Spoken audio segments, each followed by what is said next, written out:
Doubtnut पर आप पाएं कोटा के बेस्ट और टॉप टीचर्स जैसे एनवी सर, जीबी सर, आकांक्षा मैम की फ्री वीडियो लेक्चर्स। आज ही डाउनलोड कीजिए डाउटनेट ऐप। हेलो स्टूडेंट्स, तो मोल कंसेप्ट के सेकंड लेक्चर में हम लोग डिस्कस करने वाले हैं एवरेज एटॉमिक मास के बारे में। यानी कि अगर एक एलिमेंट एक से ज़्यादा आइसोटॉप्स की फॉर्म में एग्जिस्ट करता है तो उसका एवरेज एटॉमिक मास हम लोग कैसे निकालते हैं। और अगर हम मिक्सचर ऑफ गैसेस ले तो गैसेस का जो मिक्सचर है उसके लिए हम लोग एवरेज मोलर मास कैसे कैलकुलेट करते हैं। ठीक है, तो बेसिकली उसके बारे में हम लोग डिस्कस करने वाले हैं यहाँ पे। सबसे पहले हम लोग डिस्कस करते हैं एवरेज एटॉमिक मास के बारे में। एवरेज एटॉमिक मास क्या होता है बेसिकली। ठीक है, तो देखो, अगर एक ऐसा एलिमेंट है जो अपनी आइसोटॉप्स की फॉर्म में एग्जिस्ट करता है, फॉर एग्जांपल अगर मैं कार्बन की बात करूं तो ये कार्बन 12 की फॉर्म में एग्जिस्ट करता है, कार्बन 13 की फॉर्म में एग्जिस्ट करता है और कार्बन 14 की फॉर्म में एग्जिस्ट करता है। और इसकी जो अबंडेंस होती है अर्थ में वो भी डिफरेंट होती है। कार्बन 12 की जो अबंडेंस होती है वो होती है 99.1%, कार्बन 13 की होती है 0.05%, कार्बन 14 की होती है 0.85%। सिमिलरली अगर मैं क्लोरीन की बात करूं तो क्लोरीन भी दो आइसोटॉप्स की फॉर्म में एग्जिस्ट करता है, क्लोरीन 35 की फॉर्म में और क्लोरीन 37 की फॉर्म में। और इनकी जो अबंडेंस होती है वो भी अलग होती है। इसकी अबंडेंस होती है 75% और इसकी होती है 25%। ठीक है, तो दोनों की अबंडेंस अलग अलग होती है। जितने भी आइसोटॉप्स होते हैं उन सबकी अबंडेंस अलग अलग होती है। तो बेस्ड अपॉन इनकी अर्थ में अबंडेंस कितनी है और इनका जो एटॉमिक मास है वो क्या है, उसके बेसिस पे हम लोग एवरेज एटॉमिक मास कैलकुलेट करते हैं। ठीक है, अब आप लोगों ने देखा होगा क्लोरीन का मास जो होता है वो होता है 35.5। अब वो इसी वजह से होता है कि क्लोरीन जो है वो एक से ज़्यादा आइसोटॉप्स की फॉर्म में एग्जिस्ट करता है। ठीक है, तो यानी कि अगर कोई भी ऐसा एलिमेंट है जिसका एटॉमिक मास फ्रैक्शन में मिल रहा है, इसका मतलब ये है कि वो अपनी आइसोटॉप्स की फॉर्म में एग्जिस्ट करता है। ठीक है, अब हम क्या करते हैं, एटॉमिक मास निकालने के लिए इनका एवरेज निकालते हैं। अब इनका एवरेज हम जनरल एवरेज जो होता है a+b/2 इस फॉर्म में नहीं निकालते, ये हम लोग जनरल एवरेज नहीं निकालते। इसका एवरेज निकालने का एक दूसरा तरीका होता है, वो हम लोग कैसे निकालते हैं।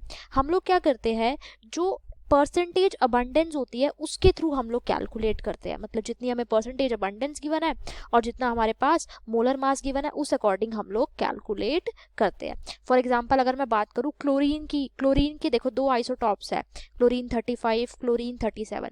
मुझे अगर इसका एवरेज मास निकालना है तो मैं कैसे निकालूंगी, इसका एवरेज मास हो जाएगा जितना इसका मास है एक आइसोटॉप का 35 मल्टीप्लाइड बाय इसकी परसेंटेज अबंडेंस कितनी है 75 प्लस दूसरे का कितना है 37 और इसकी अबंडेंस कितनी है 25 डिवाइडेड बाय 100। ऐसे करके हम लोग इसका एवरेज एटॉमिक मास निकाल सकते हैं। तो जब मैं इसको सॉल्व करूंगी तो मेरे पास एवरेज एटॉमिक मास आ जाएगा क्लोरीन के लिए 35.5। यानी कि अगर किसी भी कोई भी ऐसा एलिमेंट है उसके आइसोटॉप्स की मुझे परसेंटेज अबंडेंस पता है, उनके आइसोटॉप्स के एटॉमिक मास पता है, तो मैं उसका एवरेज एटॉमिक मास मैं कैलकुलेट कर सकती हूँ। ठीक है, सिमिलरली अब एक क्वेश्चन देखते हैं हम लोग इस रिलेटेड जो कि जेई में पूछा गया था। वो क्वेश्चन है कि boron exist in nature, boron exist in nature in form of 10 boron and 11 boron. ठीक है, if atomic mass of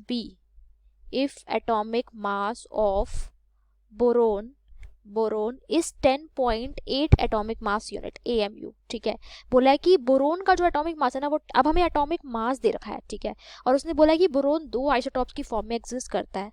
तो वो बोल रहा है कि बताओ ये जो बोरोन है इसकी परसेंटेज, मतलब ये जो दोनों आइसोटॉप्स है इनकी परसेंटेज अबंडेंस क्या होगी, मुझे वो कैलकुलेट करनी है। ठीक है, अब इन्होंने परसेंटेज अबंडेंस नहीं, इन्होंने एवरेज मास नहीं पूछा, इन्होंने परसेंटेज अबंडेंस पूछ ली। ठीक है, अब देखो टोटल परसेंटेज तो हमारे पास 100 ही होगी, है ना।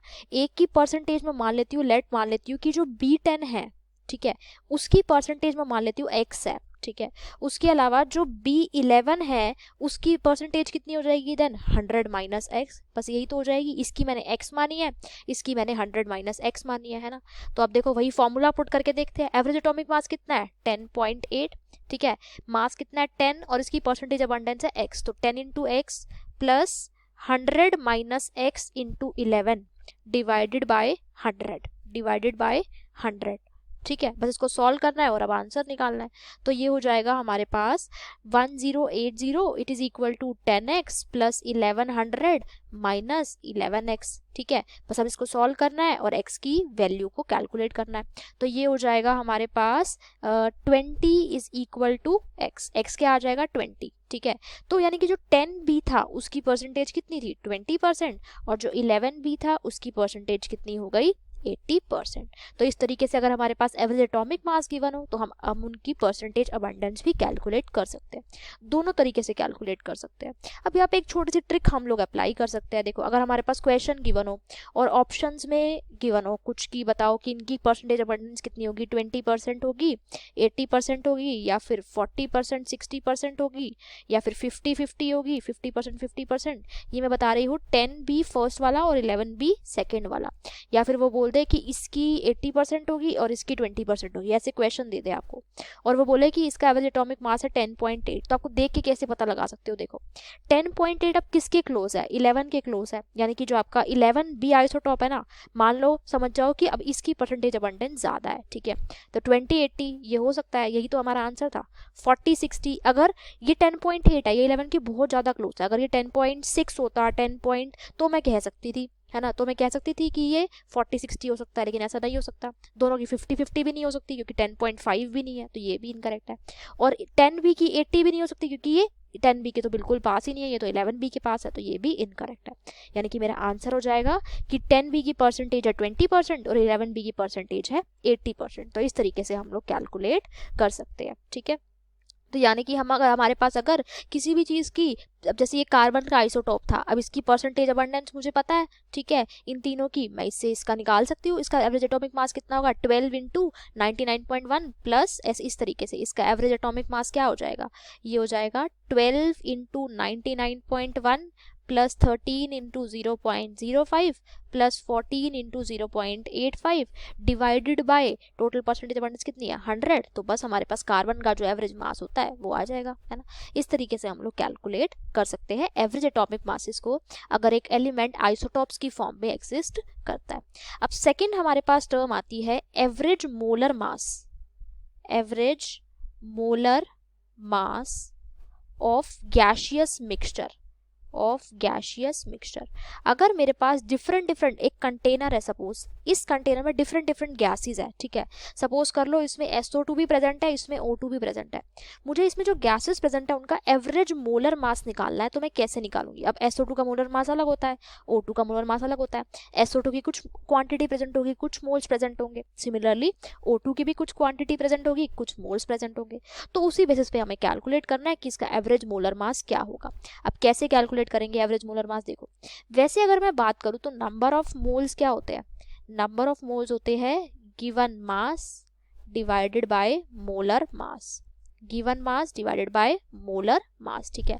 तो देखो अब अगर मैं मोलर मास निकालूं तो मोलर मास क्या हो जाएगा, मोलर मास हो जाएगा मेरे पास given mass divided by number of moles, number of moles.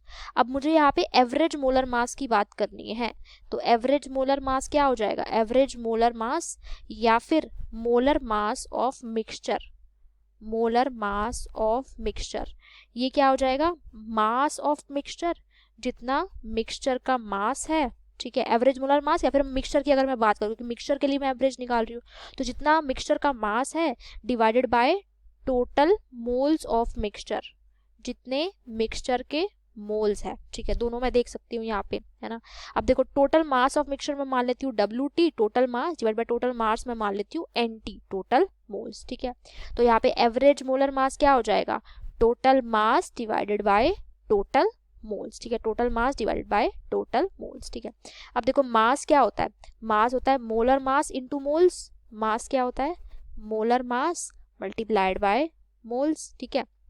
अब देखो सपोज करो मेरे पास जो मिक्सचर है उसमें दो गैसेस है, ठीक है। एक मैं मान लेती हूँ उसमें गैस A है, दूसरा मैं मान लेती हूँ कि उसमें गैस B है, ठीक है। तो देखो जो गैस A है उसका अमाउंट कितना हो जाएगा, उसका मास कितना हो जाएगा, A के जो मोल्स है multiplied by molar mass of A। Similarly gas B का मास कितना हो जाएगा, गैस B के जो मोल्स है multiplied by molar mass of B, ठीक है।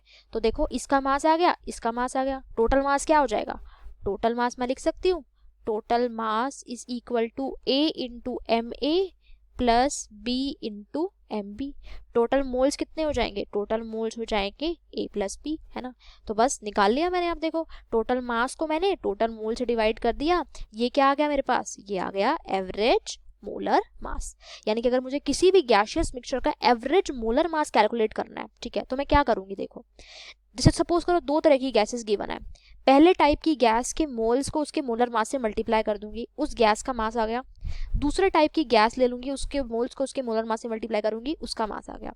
दोनों के मोल्स को ऐड कर दूंगी, दोनों का टोटल मास, इन दोनों को ऐड कर दूंगी, टोटल मास आ गया। टोटल मोल से डिवाइड कर दूंगी, एवरेज मोलर मास आ जाएगा, है ना। तो इसी तरीके से हम किसी भी गैसियस मिक्सचर का एवरेज मोलर मास कैलकुलेट कर सकते हैं।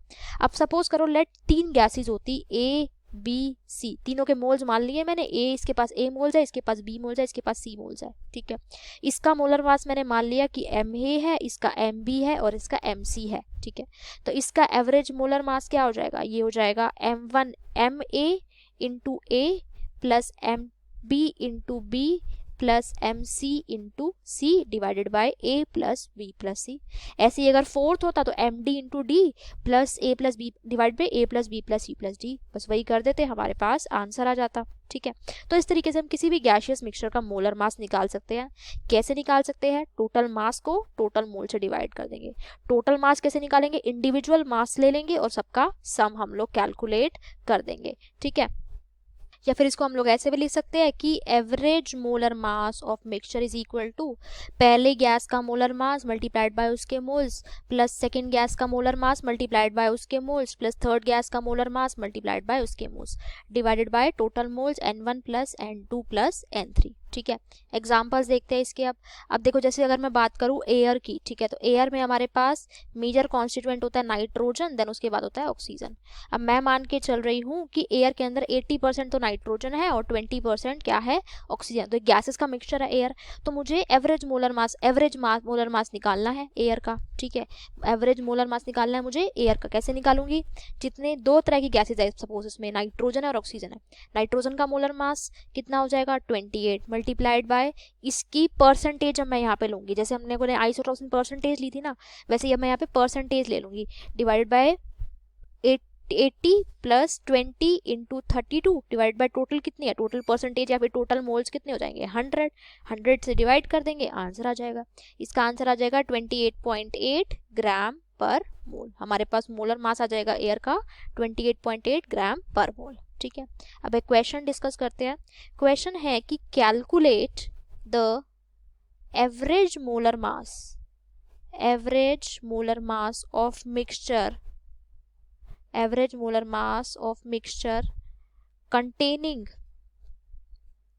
containing SO2 and O2 in 2:1 molar ratio. अब हमें ना जो मोल्स है उनका रेशो दे दिया, ठीक है, और बोला है कि एवरेज मोलर मास निकालना है।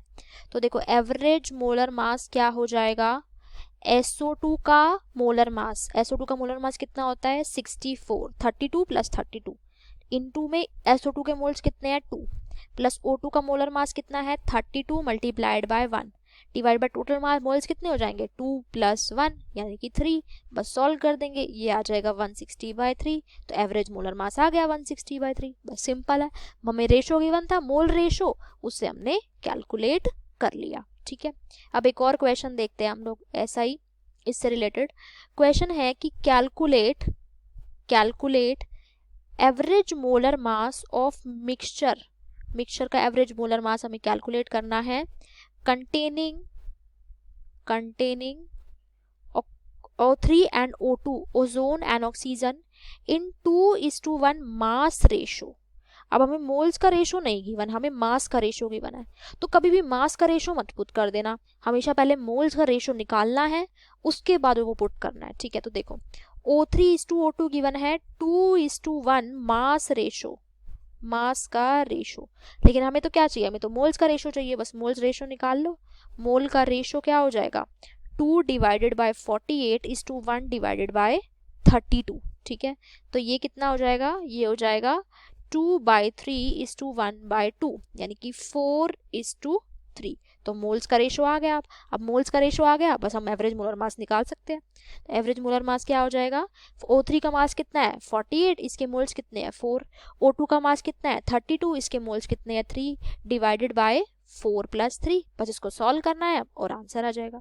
तो इस तरीके से मास का रेशो अगर गिवन हो तो पहले मोल्स का रेशो निकालो, देन मोल्स के रेशो से एवरेज मोलर मास को कैलकुलेट कर लो। ठीक है, अब देखो एक और क्वेश्चन करते हैं हम लोग। एक और क्वेश्चन है, calculate the molar composition. Molar composition मतलब अब हमें क्वांटिटी निकालनी है, ठीक है, ऑफ गैसियस मिक्सचर। एक गैसेस का मिक्सचर है, gaseous mixture containing NO and NO2, containing NO and NO2 whose average molar mass is 38, whose average molar mass is 38। अब हमें एवरेज मोलर मास दे दिया, हमसे इन्होंने मोलर कंपोजिशन पूछ ली, यानी कि मोल्स पूछ लिए। ठीक है, अब देखो हमें एवरेज मोलर मास कितना गिवन है 38। अब इसमें क्या क्या गैसेस प्रेजेंट है, एक हमारे पास प्रेजेंट है NO, एक हमारे पास प्रेजेंट है NO2। ठीक है, लेट कर लो NO कितना था x और NO2 कितना था 100 - x। ठीक है, ये मान के चलते हैं हम लोग। ठीक है, अब सेम फॉर्मूला अप्लाई करते हैं। एवरेज मोलर मास है 38, NO कितना है हमारे पास x, NO का मोलर मास हो जाएगा 16 + 14 यानी कि 30 प्लस 100 - x इंटू में 46 डिवाइडेड बाय टोटल कितना है 100। तो यहाँ से x की वैल्यू क्या आ जाएगी 50। ठीक है, अब x की वैल्यू 50 आ गई तो 100 - x क्या था NO, तो NO कितना है 50%। तो यहाँ से अगर मैं NO2 निकालूं तो वो भी कितना आ जाएगा 50%, क्योंकि वो 100 - x था, तो दोनों ही आधे आधे आ गए, है ना। तो जब भी ऐसा हो ना, देखो अब ये भी 50% है, ये भी 50% है।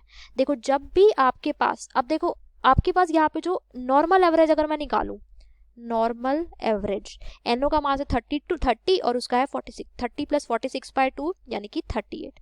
तो देखो नॉर्मल एवरेज भी 38 आ रहा है और जो वैसे एवरेज गिवन है वो भी 38 है ना। तो जब भी आपके पास ये जो नॉर्मल एवरेज है वो आप दूसरे वाले मेथड से जो मोलर मास निकाल रहे हो वो इसके इक्वल आए ना, तो समझ जाना कि जो दोनों की दोनों गैसेज है, जो आपकी दोनों की दोनों गैसेज है वो 50:50 यानी कि 50-50% प्रेजेंट है। ठीक है, तो एक चीज यहाँ पे याद रखना, मैं यहाँ पे नोट की फॉर्म में लिख रही हूँ कि if molar mass of mixture is equal to average of molar mass of gases, molar mass of gases, then both gases they are present in 50% amount, they are present in 50% amount, यानी कि वो 50% amount में present है। तो बस आप एक बार simple average देख लेना कि सिंपल एवरेज के अगर इक्वल आ जाना तो क्वेश्चन तो उसी टाइम खत्म हो जाएगा। ठीक है, अब यहाँ पे देखो एक और क्वेश्चन देखते हैं हम लोग इसी से रिलेटेड। क्वेश्चन है कि कैलकुलेट मास परसेंट, अब हमें मास परसेंट निकालना है, of each gas in a mixture